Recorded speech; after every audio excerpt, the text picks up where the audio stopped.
ఒక ఆలయంలోని 100 ఏళ్ల నాటి పురాతన దేవతా విగ్రహం వారం రోజుల క్రితం చోరీకి గురైంది. విగ్రహం చోరీ ఘటనపై ఆలయ అధికారులు వెంటనే పోలీసులకు ఫిర్యాదు చేశారు.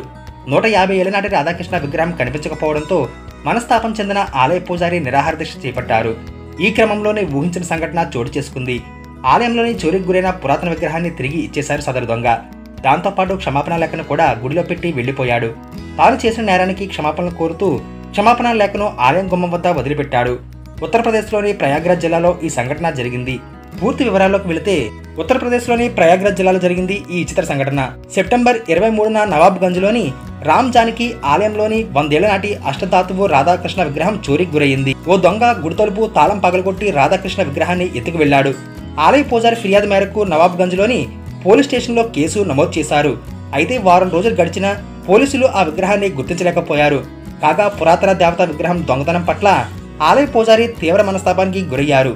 విగ్రహం కోసం నిరవధిక నిరాహార దీక్ష చేపట్టారు. ఈ క్రమంలోనే ఊహించిన విధంగా చోరీకి గురైన విగ్రహం దొరికింది.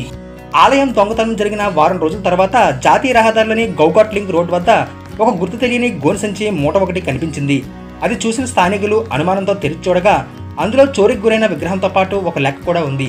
ఆ విగ్రహాన్ని గుర్తించి గోకౌట్ ఖల్సా ఆశ్రమానికి తీసుకువెళ్లారు. విగ్రహాన్ని చోరీ చేసిన దొంగ ఆ లేఖలో క్షమాపణ కోరుతూ లేఖలో ఇలా రాశాడు: అయ్యా పూజారి, నేను పెద్ద తప్పు చేశాను. నా అజ్ఞానం కారణంగా గోకౌట్ నుంచి రాధాకృష్ణ విగ్రహాన్ని దొంగిలించాను. అప్పటి నుంచి నాకు చెడు కలలు వస్తున్నాయి.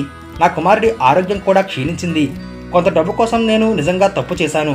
క్షమించమని కోరుతూ విగ్రహాన్ని తిరిగిస్తున్నా. నన్ను నా పిల్లలను క్షమించమని పూజారిని వేడుకుంటున్నా. విగ్రహాన్ని గుడిలో తిరిగి ఉంచాలని కోరుతున్నా అని లేఖలో పేర్కొన్నాడు. దీంతో పూజారి ఆ విగ్రహాన్ని ఆలయంలో తిరిగి ప్రతిష్ఠించారు.